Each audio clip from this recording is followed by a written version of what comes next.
आज Doubtnut app download करें। Doubtnut पर अपने सभी गणित, रसायन विज्ञान, भौतिक विज्ञान और जीव विज्ञान के डाउट्स का करो सफाया। बस प्रश्न की फोटो खींचो, एक ही प्रश्न को क्रॉप करो और तुरंत वीडियो सोल्यूशन पाओ। अभी डाउनलोड करें।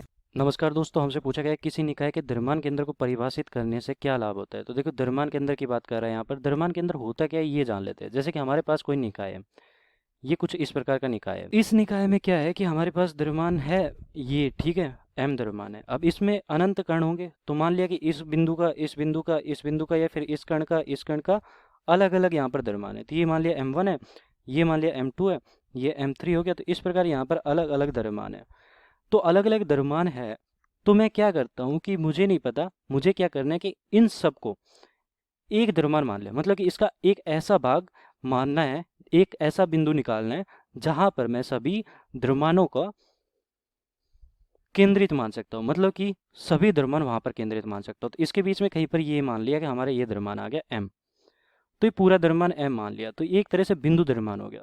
तो द्रव्यमान के अंदर क्या हो गया, बिंदु द्रव्यमान। एक तरह से बिंदु द्रव्यमान, जो इतना बड़ा पिंड था मैंने उसको एक बिंदु के रूप में कन्वर्ट कर दिया। तो बिंदु द्रव्यमान मतलब कि वहां पर मैं सारा का सारा द्रव्यमान केंद्रित मान सकता हूँ। तो यहाँ पर देखो, मैंने परिभाषा भी लिखी है कि किसी द्रव्यमान के अंदर हमारा क्या है, किसी पिंड का वह बिंदु अंदर भी हो सकता है पिंड के और बाहर भी हो सकता है ये बिंदु, ठीक है। द्रव्यमान के अंदर कहीं पर भी हो सकता है।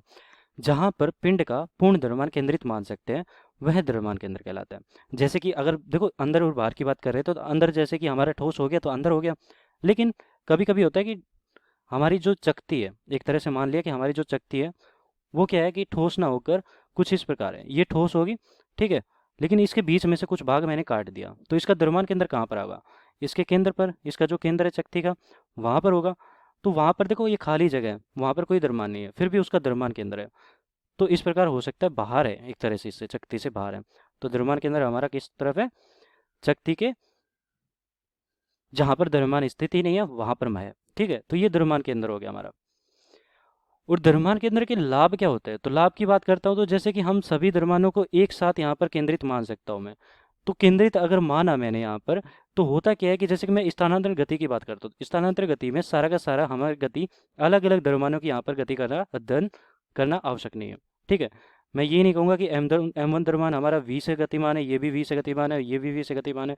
मैं कहूँगा कि हमारा एक बिंदु है वो v से गतिमान है, तो m द्रव्यमान है हमारा और वो v से गतिमान है। जैसे संवेग की बात करते हैं, तो संवेग की बात करते हैं तो संवेग में मैं क्या लिखूंगा, अगर मैं पहले लिखता तो क्या लिखता, m1 v प्लस का m2 v प्लस का m3 v। तो इस प्रकार अलग अलग यहाँ पर कण होते, उनका सबका यहाँ पर मुझे द्रव्यमान से गुना करता वेग को, और फिर उसके बाद मुझे यहाँ पर संवेग मिलता। लेकिन अब मैंने क्या किया कि इसका जो द्रव्यमान केंद्र है m, उसको v से गुना कर दिया, तो मेरा संवेग यहाँ पर प्राप्त हो गया। और इसके अलावा बात करें तो जैसे कि हमारा द्रव्यमान है कुछ इस प्रकार का है, ये द्रव्यमान मान लिया। अब इस द्रव्यमान पर बात करता हूँ, तो जो बल है हमारा, मान लिया कि मैं कहता हूँ कि इस द्रव्यमान पर जो बल लग रहा है कुछ इस प्रकार लग रहा है, ठीक है। तो बल अगर इसके द्रव्यमान के अंदर से जा रहा है तो केवल और केवल, देखो बल यहाँ पर लिख देता हूँ, बल अगर द्रव्यमान के अंदर से गुजरे, द्रव्यमान केंद्र से गुजरे, केंद्र से, तो केवल और केवल कौन सी गति होगी, स्थानांतरण गति होगी, स्थानांतरण गति होगी, स्थानांतरण गति। लेकिन अगर ये ही बल हमारा इससे द्रव्यमान के अंदर से ना गुजर के इसकी क्रिया रेखा कुछ दूर होती, थोड़ी सी भी दूर होती, तो देखो यहाँ पर एक आघूर्ण आ जाता है जिसे हम कहते हैं बल आघूर्ण। तो इसकी यहाँ पर दूरी लेते और बल को उस दूरी से गुना करते तो यहाँ पर बल आघूर्ण आ जाता। तो उस स्थिति में क्या आता, बल द्रव्यमान के अंदर से ना गुजरे, द्रव्यमान के अंदर से नहीं है, द्रव्यमान के अंदर से नहीं गुजर रहा, ठीक है, नहीं गुजर रहा। तो उसमें क्या होता है कि जैसे कि ये बल कुछ तो इसको स्थानांतरित गति देगा और कुछ इसको घूर्णन भी कराएगा। तो स्थानांतरित प्लस का घूर्णन दोनों ही गति यहाँ पर हो रही है, स्थानांतरित प्लस का घूर्णन दोनों गति हो रही है यहाँ पर। तो इस प्रकार यहाँ पर द्रव्यमान केंद्र की आवश्यकता पड़ती है। मतलब कि हमारा द्रव्यमान केंद्र क्या बताता है कि ये घूर्णन गति करेगा, अर्थात द्रव्यमान केंद्र से अगर गुजर रहा है तो वो स्थानांतरित गति करेगा। तो ये सारे के सारे हम कैसे बता सकते हैं, इसकी क्रिया रेखा से, बल की क्रिया रेखा से, ठीक है।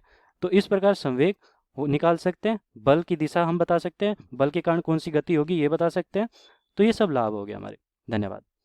कक्षा 6 से 12वीं से लेकर नीट, IIT, JEE वो एडवांस के लेवल तक 1 करोड़ से ज्यादा छात्रों का भरोसा। आज ही डाउनलोड करें डाउटनेट ऐप या व्हाट्सएप करें अपने सारे डाउट्स 8400 400 400 पर।